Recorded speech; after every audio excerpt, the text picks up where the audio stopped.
Hey everybody, it's me, Angela Walters, your favorite quilter from quiltingismytherapy.com. And in this episode, it's blooming flowers as we make a quilt that combines two of my favorite things: bright, beautiful, bold fabric and plenty of space for machine quilting. So, let's get to it. This Bloomtastic quilt features prints from the True Colors collection by none other than Tula Pink.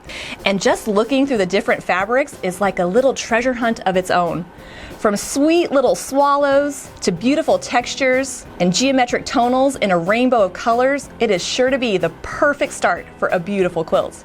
I'm going to turn these beautiful prints into some gorgeous flowers, and I've pulled together a soft blue solid to be the sky of our quilt.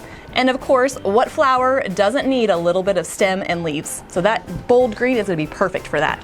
To make sure that this quilt has an array of colors from Tula's True Blooms fabric collection, it features fat eighths of 15 different prints. A fat eighth is just a fat quarter cut in half, and it gives us a little bit of wider area so that we can make the blocks of our quilt. This is a regular eighth of fabric, which is longer, but not wide enough to cut some bigger chunks out of. So let us do all the work for you and cut out all those fat eighths, and then you can get the kit and make your own beautiful True Blooms quilt.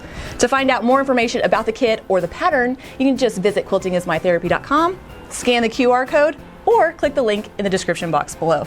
Now that I have all my beautiful fabrics, it's time to get cutting. Before we start the cutting, we have to do a little sorting. I'm going to take these 15 fat eighths and sort them into 3 different groups. One group will be the flower center, one will be the flower petals, and one will be the adorable little leaves that go around it. Now this is totally up to you. There is no right or wrong way to do it. I've decided that these will be the adorable petals of my flower. Again, I just love the fabric and it coordinates with all her other prints. She's a genius. We're going to cut each pile just a little differently. To make it go a little more efficiently, I'm going to cut several of these at a time. So I'm going to start with my flower petals. So for this one, I need some squares. And from each of them, I'm going to cut a strip for the binding. It's going to have a beautiful scrappy binding with all the colors. This pile is for the flower centers. So for this, I just need 1 square and a couple of strips for binding. It's a well-known fact I don't love binding. I really don't like any part of the process: cutting, making, actually putting on.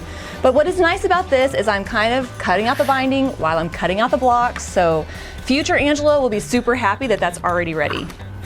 Okay, let's be honest, I'm probably not going to bind it. I'll have my friend Irene bind it, but Irene will be proud of past Angela for cutting out the strips. For this one, I'm going to need some bigger squares and some smaller squares. You'll see why in just a second. And these are going to be little baby squares. Once I have all those pretty prints cut out, it's time to cut out the background and the green fabric. And these longer strips will act as the stem of our leaves. This quilt goes together really quickly thanks to some big pieces. And so I'm going to start cutting this background up into those big chunks, and then we'll get to see how this all comes together. Now let's assemble these fabrics into a flower block that's worthy of these beautiful prints. And just like every master gardener, I have to make sure I have all my tools on hand. I have my pruner, rotary cutter, my fertilizer, well, piecing potion. It's for me, not the flowers. And all my beautiful fabrics. So to make our first flower, we need a square from the center pile. We need some petals from the petal pile, and we need some leaf fabrics as well. So starting with our leaf fabrics, we're going to make some half square triangles.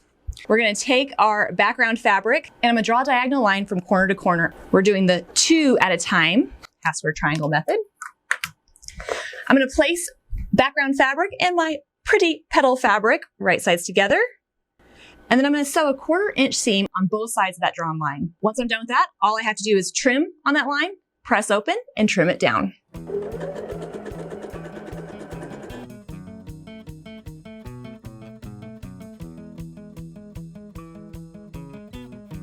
Once I have my half square triangles trimmed up and ready to go, I can start assembling that leaf block. I'm going to need a matching square, lay out my half square triangles, and a small square of background fabric. And you can see that little block unit right there looking so cute.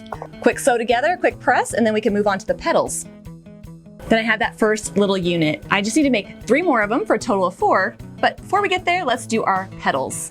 We're going to grab those 4 squares that match each other, And we're gonna do a little bit of stitch and flip on the corners just to give it a tiny bit of a rounded look. So I'm gonna grab those teeny tiny squares, and I'm actually gonna use my folded corner clipper. What this does, this makes it a little bit easier with the whole method. I don't have to draw the line and stitch on it. I can just go ahead and cut and then sew. So I'm gonna place 2 of those small squares like so. And if you were doing the traditional stitch and flip, I would just draw a diagonal line from corner to corner, sew on that line, and then trim and open. But I'm gonna actually trim first and then sew. Makes me feel a little wild and crazy, like I'm putting the cart before the horse, but it actually makes it a little bit quicker and easier. Let's rotate that and do the other side.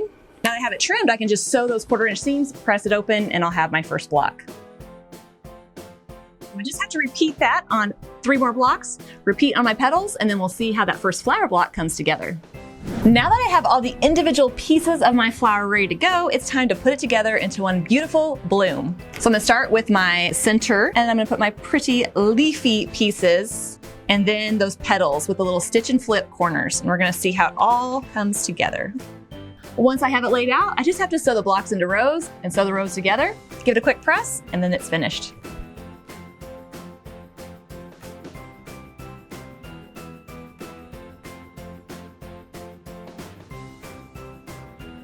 And this adorable flower is finished. I'm just loving how it shows off those beautiful True Colors fabric by Tula Pink. Now it's time to take this flower and build up the rest of our quilt.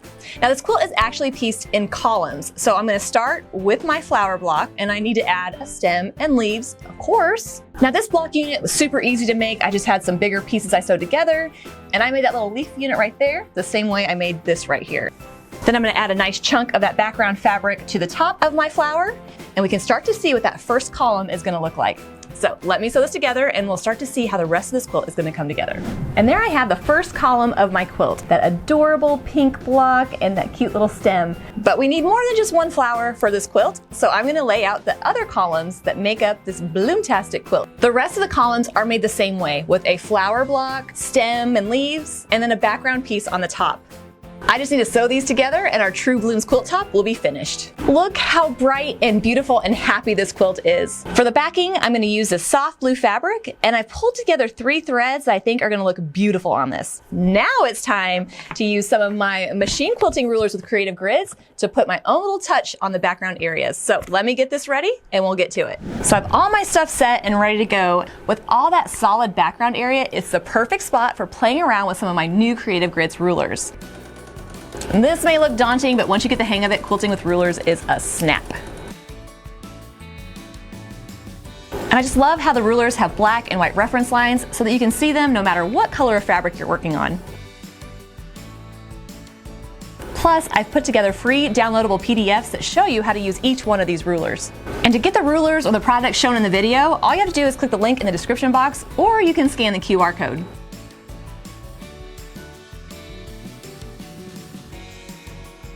Okay, well, I'm gonna keep quilting and I'll show you what it looks like when it's all finished.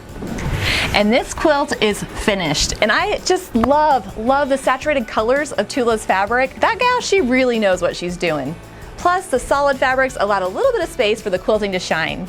Using those coordinating threads allowed some texture, and using the rulers allowed me to create some really fun effects, like flowers, leaves, and more. And I have to be honest, we know I'm not a fan of binding, but look how adorable that scrappy binding is. I'm starting to warm up to it just a bit. Now don't forget, if you want to get the kit, the pattern, or the rulers, all you have to do is scan the QR code down in the corner, or you can click the link in the description box below. And I'll be back soon with another video from Midnight Quilter. Until then, everybody, happy bloomtastic quilting.